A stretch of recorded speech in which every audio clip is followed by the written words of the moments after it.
Magandang hapon guys. Ngayon may isda tayo dito, bumili tayo ng kasi kakauwi lang natin, iihaw tayo.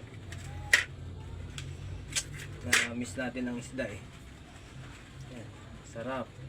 Surahan. Yan, surahan yan guys. Yan guys, dito tayo pumesto ngayon sa labas kasi medyo mausok eh. Kaya nandito talaga ang ihawat sa labas.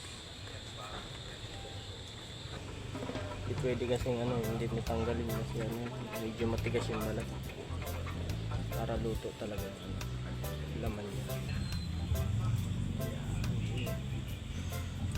Baba.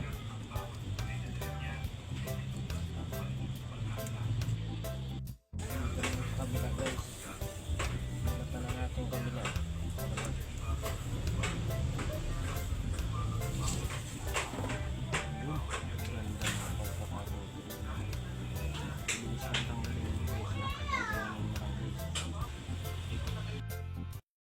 Habang nakasalang yung inihaw natin, nagawa tayo ng sausawan. A few moments later.